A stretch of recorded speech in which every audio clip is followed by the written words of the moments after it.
Hello all, welcome back to my channel Anita ultimate. So ఈ vlog వచ్చేసి కృష్ణాష్టమి రోజు అనమాట. చాలా చిన్న వ్లాగ్, కాకపోతే రికార్డ్ చేశాను.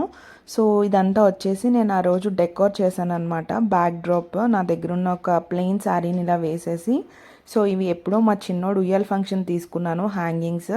ఇంకా అలాగే నేను హ్యాండ్మేడ్ చేసాను కొన్ని ఉంటే అక్కడక్కడ అలా పికాక్స్ ఫెదర్స్ పెట్టాను అనమాట. అండ్ నెక్స్ట్ వచ్చేసి ఆ ఫ్లూట్ అలానే పాట్ ఉంది కదా, నేనే పెయింటింగ్ చేశాను. సో లాస్ట్లో అప్పటికప్పుడు ముందు రోజు నైట్ పెయింట్ చేసి ఆ ఫ్లూట్ అనేది చేశాను అనమాట. సో అది కూడా చాలా బాగా వచ్చింది, అంటే సింపుల్గా ఉంది కానీ లుక్ వైజ్ చాలా బాగా వచ్చింది. సో ఇలా డెకరేషన్ అయితే కంప్లీట్గా ఫినిష్ చేస్తాను. ఇంకా మా చిన్నోడైతే కృష్ణుడి గెటప్ వేద్దాం అనుకున్నాము, ఆడెక్కడ కోఆపరేట్ చేయలేదన్నమాట. సో ఇంకా ఆ రోజు ఆఫ్టర్నూన్ నుంచి స్టార్ట్ చేశాను నేను కృష్ణాష్టమి. అంటే ఈ డెకరేషన్ ఇదంతా కూడా ఇంటి ముందు ఇలా కృష్ణుడి పాదాలు వేసి పువ్వులు అలానే పసుపు గంధం ఇవన్నీ పెట్టాను అనమాట. సో నెక్స్ట్ నాకేంటంటే ఇలాగ యశోదాలా రెడీ అవ్వాలనిపించింది. లాస్ట్ ఇయర్ కూడా ఇలానే రెడీ అయ్యాను. సో ఈ ఇయర్ కూడా ఇంకా అలా వేద్దాం, ఎందుకంటే నెక్స్ట్ ఇయర్కి మా పెద్దోడు ఇంకొంచెం పెద్దగా అయితే వేసినా బాగోదు వాడికి. సో నేనైతే ఇలాగా ఇయర్ రింగ్స్ అవి పెట్టుకున్నాను అనమాట. సో ఇవి లాస్ట్ ఇయర్ మొన్నే మ్యారేజ్ తీసుకున్నాను. ఇవి బుట్టలు కొద్దిగా హెవీగా ఉంటాయి. సో ఈ లుక్ అయితే ఇవి బాగుంటాయని, అండ్ మ్యాచింగ్ బ్యాంగిల్స్ కింద నా శారీకి తగ్గట్టు ఇలాంటి బ్యాంగిల్స్ వేసుకున్నాను అనమాట, పింక్ అండ్ బ్లూ. సో ఫైనల్గా అయితే ఈ శారీ ప్రిఫర్ చేశాను, కొంచెం పట్టు టైప్ అయితే, సో దట్ లుక్ బాగుంటుంది కదా అనేసి. సో పాపిడి పిన్ కూడా పెట్టుకున్నాను అండ్ వడ్డానం కూడా, సో దట్ లుక్ అనేది ఎలివేట్ అవుతుంది కదా. సో ట్రెడిషనల్గా కొంచెం అథెంటిక్ లుక్, అంటే ఓల్డ్ స్టైల్ ఉండాలి కొంచెం అనేసి సో ఇలా రెడీ అయ్యాను అనమాట. సో నేనైతే ఇలా రెడీ అయిపోయాను. సో ఫైనల్గా అవుట్పుట్ అయితే ఇలా వచ్చిందనమాట. బాగా అనిపించింది చాలా రోజుల తర్వాత ఇలా రెడీ అవ్వడం. అండ్ శారీ కూడా పర్ఫెక్ట్గా డ్రేప్ అయిపోయింది. ఈజీగా డ్రేప్ అవ్వదేమో అనుకున్నాను, బట్ ఈజీగా డ్రేప్ అయిపోయింది. బై ద వే ఈ శారీ నేను మీషోలో తీసుకున్నాను, అండ్ బ్లౌజ్కున్న వర్క్ కూడా నేనే హ్యాండ్మేడ్ చేసుకున్నాను అనమాట. బ్లౌజ్ స్టిచ్చింగ్ అయిపోయిగా చాలా ప్లెయిన్గా ఉందని. సో ఇంకా మొత్తం ఫేస్ కూడా కొంచెం లిప్స్టిక్ అలానే కొంచెం ఐలైనర్ ఇవన్నీ కూడా పెట్టుకుని ఇంకా ఫైనల్గా అయితే యశోదకి ఇలా పైన ఇలాగా చున్నీలాగా పెట్టాను కొంచెం ఆ లుక్ రావడానికి. సో యశోద అయితే పర్ఫెక్ట్గా ఫిట్ అయిపోయింది, సెట్ అయిపోయింది డ్రెస్ కానీ లేదంటే అంతా కూడా.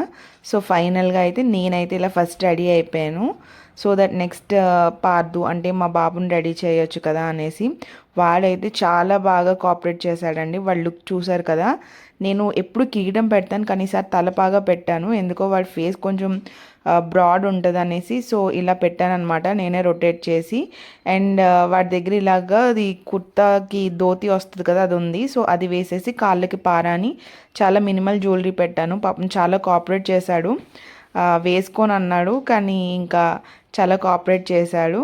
చూశారు కదా అక్కడ యోయో అని చెప్తున్నాడు, ఇంకా నటించేస్తున్నాడు అనమాట, ఫుల్గా వాడు యాక్ట్ చేస్తున్నాడు.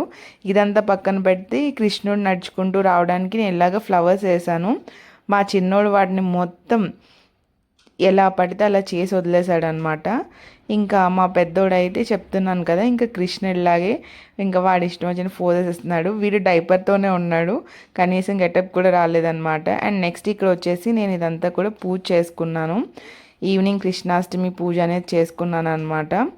సో ఈవినింగే అయ్యిందండి నాకు, ఎందుకంటే కిడ్స్తో మార్నింగ్ చేసుకోవడం అవ్వలేదు. సో ఇంకా పూజ అనేది నేను ఈవినింగ్ చేసుకున్నాను. సో పూజ కూడా చాలా బాగా జరిగింది. కృష్ణుడి వేషం ఇదంతా వేసేసి అంతా అయిపోయాక ఈవినింగ్ పీస్ఫుల్గా నేను పూజ అనేది చేసుకుని ఇక్కడ హారతి అది ఇస్తున్నాను అనమాట. సో నాకైతే చాలా బాగా అనిపించింది. కృష్ణాష్టమి స్వీట్ అండ్ షార్ట్గా సింపుల్గా. యాక్చువల్గా పిల్లలకి గెటప్స్ వేయడం అంటే అంత సింపుల్ విషయం ఏం కాదు, వాళ్ళు కోఆపరేట్ చేయాలి. అలానే ఇలాగ ఏజ్ డిఫరెన్స్ అంటే కొద్దిగా చిన్నోళ్ళు ఉంటే మాత్రం వాళ్ళు ఇంకేదో ఒకటి లాగుతా పీకుతూ ఉంటారనమాట. సో అది కూడా టఫ్. ఏదైతే ఇయర్ అయితే మాత్రం మొత్తానికి ఇలాగ కానిచ్చేసాను. అండ్ నెక్స్ట్ వచ్చేసి ఇక్కడ చిన్న రాధాకృష్ణుడి బొమ్మ పెట్టుకున్నాను అనమాట. యాక్చువల్గా ఇప్పుడు జెప్టోలో వీటిలో కూడా ఆర్డర్ దొరికేస్తున్నాయి. సో యాక్చువల్గా ఏంటి అంటే ఆ చిన్న కృష్ణుడి బొమ్మతోనే నేను పూజ అనేది చేసుకున్నాను. యాక్చువల్గా ఇదే ఫస్ట్ టైం కృష్ణాష్టమి రోజు ఇలా పూజ చేయడం, అయితే నేను ప్రీవియస్గా ఎప్పుడూ చేయలేదు. అంటే నా దగ్గర అవి దేవుడి విగ్రహాలు అవి లేక సింపుల్గా స్వీట్ అండ్ షార్ట్గా అయితే బాగా జరిగింది మా కృష్ణాష్టమి. మరి మీరు ఎలా జరుపుకున్నారు? ఇంట్లో పిల్లలు ఉంటే సరదాగా ఉంటుంది, వాళ్ళకి ఇలా కృష్ణుడు రాధ ఇలాగా ఇవన్నీ వేస్తూ ఉంటే సరదాగా అనిపిస్తుంది కదా. నాకైతే ఇలాంటివి చేయడం చాలా ఇష్టము.